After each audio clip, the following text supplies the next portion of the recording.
आज मुझे ये बातचीत करते हुए न सिर्फ खुशी हो रही है, बल्कि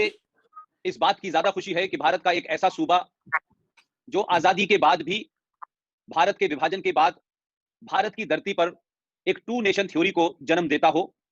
इस राज्य के अंदर हमेशा जब भी बात हुई तो आर्टिकल 370, 35 ए, आतंकवाद, इस्लामिक आतंकवाद, जिहाद, अलग कॉन्स्टिट्यूशन, अलग निज़ाम, अलग विधान, अलग झंडा, ये तमाम सारी बातें काफ़ी एक लंबे समय से हम सुनते रहे हैं। लेकिन जो सबसे बड़ी बात है, जो मैं समझता हूँ कि आज़ादी के वक़्त क्या हुआ, जम्मू-कश्मीर का क्या स्टेटस था, इस पे चर्चा बहुत हुई। लेकिन आर्टिकल 370 के होने के बावजूद, 35 के बावजूद, तो इसके अंदर जो भी कुछ हुआ, वो कितने जघन्य अपराध हुए, उनकी बात नहीं है। इसलिए मैं खुश हूँ कि एक युवा और एक जिसे कह सकते हैं कि बहादुर, निर्भीक, निडर जम्मू कश्मीर जैसी जगह में हिंदुओं की आवाज बन के उभरा हो और जम्मू के इंटरेस्ट को सर्वोपरि मानता हो। By profession he is advocate, activist, political activist. इन तमाम संज्ञानों के बाद में आतंकियों की चुनौती, सरकार का बेरुखी और दिल्ली से किसी तरह की पिछले 20 साल में कभी इनको मदद नहीं मिली। ऐसे में जम्मू कश्मीर में एक तरफ आप आतंकवादियों से लड़ते हैं, उनके निशाने पर रहते हैं, और एक जो पॉलिटिकल आतंकवाद है उससे भी लड़ते हैं। लेकिन आज अंकुर शर्मा को वी सपोर्ट पुष्पेन के इस चैनल पर बुला करके मुझे इसलिए हर्ष है कि इस बहादुर आदमी ने जम्मू में वो कर दिखाया है जो बड़े बड़े राजनीतिक दल, बड़े बड़े संगठन बातचीत तो करते हैं लेकिन हमेशा पॉलिटिकली करेक्ट रहने की कोशिश करते हैं। अंकुर शर्मा जम्मू कश्मीर की हाई कोर्ट में प्रैक्टिस करते हैं और इनकी प्रैक्टिस में ज्यादातर मुद्दे वो हैं जिसमें राष्ट्र है, जिसमें हिंदुस्तान है, जिसमें राष्ट्रवाद है। ये तमाम इशू के ऊपर कई मसलों पे ये चीजें करते रहे हैं। 2014 में एडवोकेट अंकुर शर्मा जो एकजुट जम्मू के चेयरमैन भी हैं, आपने जम्मू कश्मीर में हिंदुओं के खिलाफ एक सुनियोजित तरीके से, एक ऑर्गेनाइज तरीके से, वहां की सरकारें सक्सेसिव रही, चाहे गुलाम नबी आजाद की सरकार रही हो, अब्दुल्ला की रही हो, फारूक की रही हो, मुफ्ती की रही हो, महबूबा की रही हो, इन लोगों ने किस तरीके से जो जम्मू बहुल इलाका था, जो जम्मू में हिंदू बहुल इलाका था, वहां किस तरीके से एक एक्ट लाए जिसको रोशनी एक्ट के नाम से जाना जाता है। इस बहादुर शख्स ने उस एक्ट के माध्यम से जो इस्लामाइजेशन हो रहा था, जिस जिहाद को बढ़ा करके पूरे जम्मू कश्मीर को हिंदुओं से खाली कराने की साजिश हो रही थी, आपने 2014 में जम्मू कश्मीर हाई कोर्ट में एक पीआईएल डाली और उसके बाद एक लंबी लड़ाई लड़ी। और मुझे खुशी है और मैं आपको निजी तौर पे भी अंकुर मुबारकबाद देना चाहता हूं, और जम्मू कश्मीर के अलावा देश भर के जितने लोग हमसे जुड़े हैं उनकी बड़ी मेरे ऊपर रिक्वेस्ट थी कि आप अंकुर शर्मा को बुलाइए। हम लोग तो यहाँ बहुत राष्ट्रवाद की बात करते हैं, लेकिन राष्ट्रवाद की बात करना जम्मू कश्मीर में AK-47 और आतंकवादियों के साए में, और सरकार जो आतंकवाद को बढ़ावा देती हो, जो जिहाद को बढ़ावा देती हो, जो पूरे इस्लाम में जम्मू कश्मीर को कन्वर्ट करने वाली हो, उसके बीच में काम करने वाले आदमी को बुलाइए आप। तो मुझे खुशी है कि आपने समय दिया और आपकी लड़ाई 10 अक्टूबर 2020 को उस वक्त रंग लाई जब जम्मू कश्मीर की हाई कोर्ट ने आपकी पिटीशन के ऊपर इस इलीगल एक्ट को अनकॉन्स्टिट्यूशनल बताया और इसको निरस्त कर दिया, और सीधे तौर पे न सिर्फ निरस्त किया, सीबीआई से इसकी इंक्वायरी की, जांच के आदेश दिए। अंकुर भाई, मेरा पहला और सीधा सवाल आपसे यह है कि देश को यह बताएं आप कि यह रोशनी एक्ट क्या था,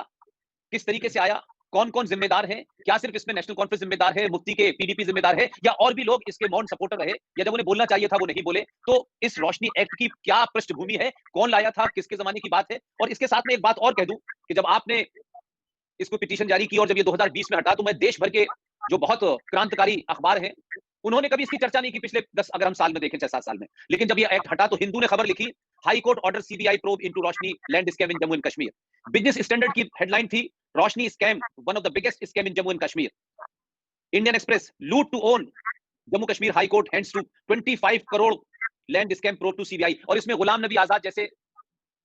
दिल्ली में सेकुलरिज्म की मांग करने वाले और जम्मू में निजाम मुस्तफा की मांग करने वाले की तस्वीर है। नवभारत टाइम्स में जम्मू कश्मीर उच्च न्यायालय ने रोशनी भूमि योजना में घोटाले की सीबीआई को जांच दी। ये तमाम हेडलाइन बनी, लेकिन मैं और तमाम लोग दुनिया भर के जो है आपको देख रहे हैं ऑस्ट्रेलिया में, अमेरिका में, वो जानना चाहते हैं कि ये रोशनी एक्ट क्या था, किस पस मंजर में आया और आज इससे आगे की क्या भूमिका है। अंकुर भाई। बहुत बहुत धन्यवाद पुष्पेंद्र जी, आपने समय भी दिया, मंच भी दिया अपनी बात रखने का।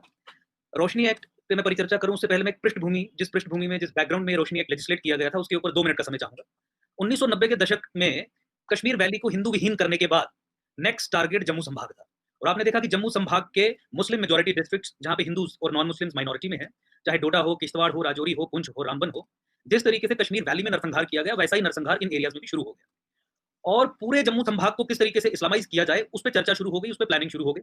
और जम्मू कश्मीर आपको ये समझना पड़ेगा, यहाँ पे पैन इस्लामिक मूवमेंट चलती है, यहाँ पे पैन इस्लामिक जो ताकतें हैं वो अपनी इन्वेस्टमेंट्स करती हैं। इसलिए तय ये किया गया कि देखिए कश्मीर वैली में तो 5-7% हिंदूज थे या 10% से कम हिंदूज थे या नॉन मुस्लिम थे, बंदूक के दम पे उन्हें तो हमने निकाल लिया, लेकिन जम्मू संभाग को पूर्णतः मुस्लिमाइज करने के लिए, इस्लामाइज करने के लिए जोर जबरदस्ती नहीं चलेगी, आपको कोई नए मॉडल्स इंस्टॉल करने पड़ेंगे। तो फिर इन्होंने ये तय किया इस्लामिक ताकतों ने कि जम्मू की डेमोग्राफी को चेंज करके over a period of time 100% Islamise किया जाए, यानी डेमोग्राफिक इन्वेजन ऑफ जम्मू, जो बहुत तरीकों से किया गया, जिसमें लैंड जिहाद या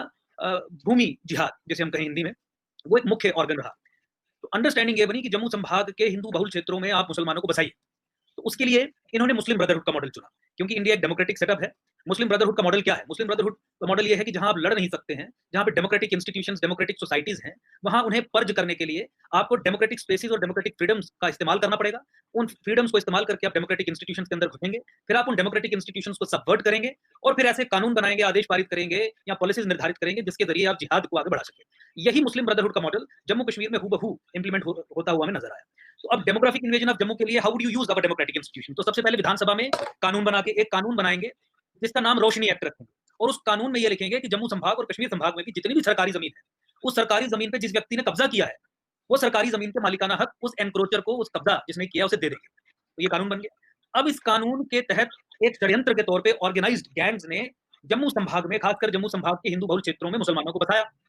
कानून बन गया। जिस समय इन्हें बताया गया, उसी समय एक प्रोसेस इनिशिएट किया गया जहां विशेष तौर पे दूसरे डिस्ट्रिक्ट से एक धर्म विशेष यानी मुस्लिम समुदाय के पटवारियों को, पटवारीज को ट्रांसफर किया गया और यहाँ पे लाया गया हिंदू बहुल क्षेत्रों में। कानून के विरोध में जाके पटवारी की जो पोस्ट है वो डिस्ट्रिक्ट कार्डर पोस्ट है, उसे एक डिस्ट्रिक्ट से दूसरे डिस्ट्रिक्ट में ट्रांसफर नहीं किया जा सकता। पूरी उम्र, पूरी नौकरी के काल में उसे एक ही डिस्ट्रिक्ट में सर्विस करनी है, लेकिन सर्विस रूल्स को वायलेट करके उन्हें ऐसे हिंदू क्षेत्रों में लाके बैठाया गया जो टारगेट पे थे, राडार पे थे। तो मुसलमानों को स्टेट लैंड पे बैठाया, पटवारीज को रेवेन्यू डिपार्टमेंट में लाया, पटवारीज ने उनकी रेवेन्यू एंट्रीज वहां पे की, जिससे ये पता चल सके कि इस पीस ऑफ लैंड पे इन लोगों का कब्जा यानी उनके कागजात बने। और फिर एक कानून के जरिए ओवरवेलमिंगली 20 लाख कनाल जमीन, 20 लाख कनाल जमीन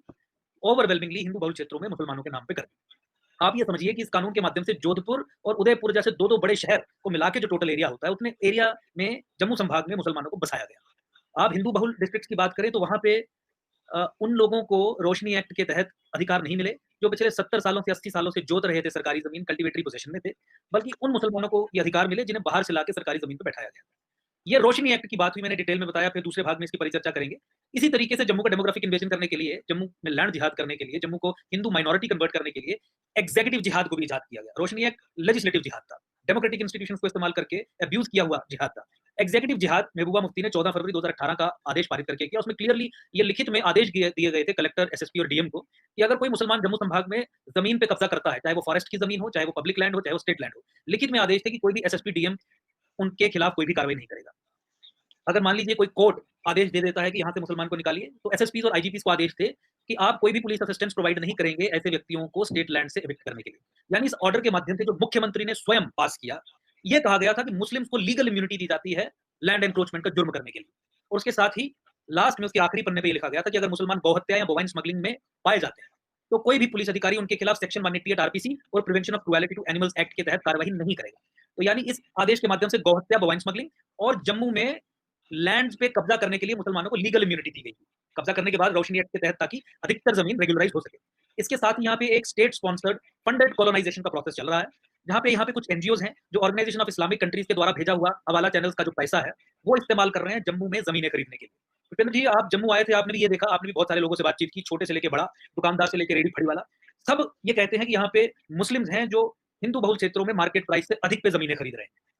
मैक्सिमम परचेजेस वही लोग कर रहे हैं, क्योंकि कोई भी मुसलमान अगर हिंदू बहुल क्षेत्र में जम्मू संभाग में जमीन खरीदता है और वो इन एनजीओ के संपर्क में आता है जिन्हें organisation of Islamic countries support कर रही है, सऊदी अरेबिया हेडेड सपोर्ट कर रही है, तो उसे वो सब्सिडी देते हैं। मान लीजिए 1 करोड़ का प्लॉट है और आपने रसीद दिखाई कि देखिए हिंदू बहुल क्षेत्र में हमने ये 1 करोड़ का प्लॉट लिया, तो 35% इस समय सब्सिडी का रेट चल रहा है, 35% यानी 35 लाख रुपए उस मुसलमान को वापस दे दिए जाएंगे। यानी Muslims are being encouraged to purchase land and those land purchases are being subsidised by organisation of Islamic countries which are sending money through hawala channel, और जो आगे डिलीवरी के लिए बहुत सारे एनजीओ जो सेक्युलर सो कॉल्ड एनजीओज हैं वो उनका काम कर रहे हैं। इसी तरीके से इंड्यूस्ड माइग्रेशन भी एक स्टेट स्पॉन्सर्ड टूल है जिसके जरिए मुसलमानों को जम्मू संभाग में बसाया जा रहा है, apart from Roshni, apart from 14 February order, apart from funded colonisation.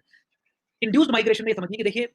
क्या कोई मुसलमान कश्मीर वैली से इस कारण से पलायन कर सकता है कि उसके साथ धार्मिक प्रताड़ना हुई? भाई कश्मीर तो मुस्लिम मेजॉरिटी एरिया है, वहां पे अगर धार्मिक प्रताड़ना किसी के साथ होगी तो नॉन मुस्लिम के साथ होगी। 250 से अधिक ऐसी फैमिलीज हैं जिनको सरकारी अधिकारियों ने और